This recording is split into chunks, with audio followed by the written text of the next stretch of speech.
Verified supplier batch মানে কিন্তু trustworthy না, স্ক্যাম হওয়ার পসিবিলিটি আছে। আলিবাবা কিংবা 1688-এ আপনি যখন ভেরিফাইড সাপ্লায়ার ব্যাচ দেখতেছেন এবং মনে করতেছেন এই সাপ্লায়ারটা সেফ, এই ধারণা কোনো একদিন আপনার হাজার হাজার কিংবা লক্ষ লক্ষ টাকা খেয়ে দিতে পারে। এটা কিন্তু শুধুমাত্র আমি একা বলছি না, এটা ডেটা বলছে। আপনাকে একটা রিয়েল সিনারিও বলি।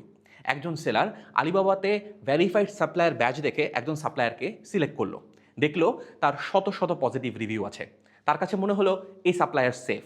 তাকে সিলেক্ট করে তার কাছে 50,000 টাকার অর্ডার কনফার্ম করলো। অর্ডার কনফার্ম করার পর তাকে পেমেন্টও করে দিল। সাপ্লায়ার প্রোডাকশন শুরু করলো। আস্তে আস্তে দেখা গেল সাপ্লায়ারের রেসপন্স কমে যাচ্ছে। এক সময় তাকে আলিবাবাতে ব্লক করে দেওয়া হলো, উইচেটেও ব্লক করে দেওয়া হলো। তখন যে কাস্টমার ছিলেন সে চিন্তায় পড়ে গিয়ে চিন্তা করলো যে ট্রেড অ্যাসুরেন্স তো আছেই, আমি আলিবাবাতে ট্রেড অ্যাসুরেন্স ক্লেম করব। কিন্তু যখন ট্রেড অ্যাসুরেন্স ক্লেম করতে গেল, দেখলো সেলারের যে অ্যাকাউন্ট আছে সেটাই ক্লোজ হয়ে গিয়েছে। এখন এই যে ঘটনাটা বললাম, এই ঘটনাটা কিন্তু কোনো এক্সেপশন না, এটা অহরহ হচ্ছে। আমি আপনাকে 3টা বিষয় বলি, যা বললে আপনার এই বিষয়টা ফুললি ক্লিয়ার হয়ে যাবে। পয়েন্ট নাম্বার 1, এই যে ব্যাচগুলো আছে এগুলো কেনা যায়, এগুলো সাবস্ক্রিপশন বেসড। আপনি চাইলেই কিন্তু verified supplier batch, verified member যে কোনো কিছুই হতে পারবেন।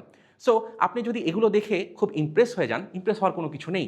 কোনো সাপ্লায়ার আজকেই স্টোর ওপেন করে আজকেই ভেরিফাইড সাপ্লায়ার হয়ে যেতে পারবে। পয়েন্ট নাম্বার 2, আপনি যেই ভেরিফাইড সাপ্লায়ারটা দেখতেছেন এটা কিন্তু ওয়ান টাইম প্রসেস, অর্থাৎ আলিবাবা কিংবা 1688 এই সাপ্লায়ারকে একবার ভেরিফাই করেছে, রেগুলার চেক কিন্তু করতেছে না।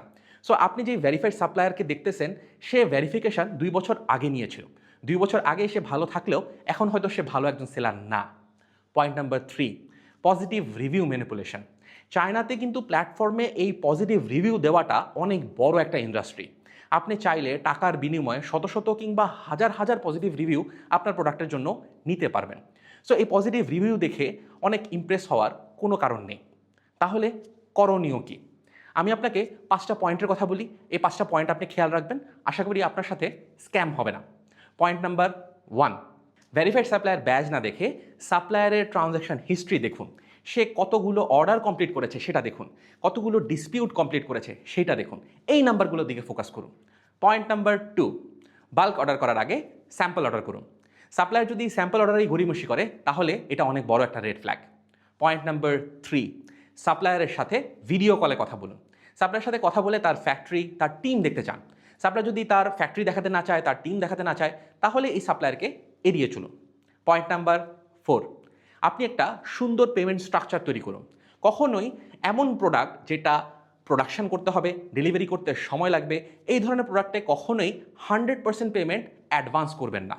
আপনি 20 কিংবা 30% পেমেন্ট করবেন, বাকি পেমেন্ট যখন প্রোডাক্ট রেডি হয়ে যাবে, সাপ্লায়ার আপনাকে ভিডিও অথবা ফটোর মাধ্যমে দেখাবে, তখন পেমেন্ট করবেন। পয়েন্ট নাম্বার 5, বিভিন্ন ধরনের থার্ড পার্টি সোর্সিং এজেন্ট কিংবা প্ল্যাটফর্ম আছে, তাদেরকে ব্যবহার করুন।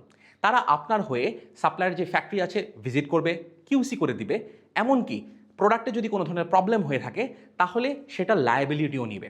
আপনার কিন্তু সেক্ষেত্রে একা একা কোনো ধরনের রিস্ক নিতে হচ্ছে না। আপনি যদি 2026 সালে এসেও ভেরিফাইড সাপ্লায়ার ব্যাচ দেখে ইমপ্রেস হয়ে থাকেন, তাহলে আপনি রিস্কে আছেন। ভেরিফাইড সাপ্লায়ার পেজ না, আমি উপরে যে বিষয়গুলো নিয়ে কথা বললাম সেগুলোর দিকে ফোকাস করুন। এই ভিডিওটা তাদের সাথে শেয়ার করুন যাদের আপনার মনে হয় এই ভিডিওটা প্রয়োজন।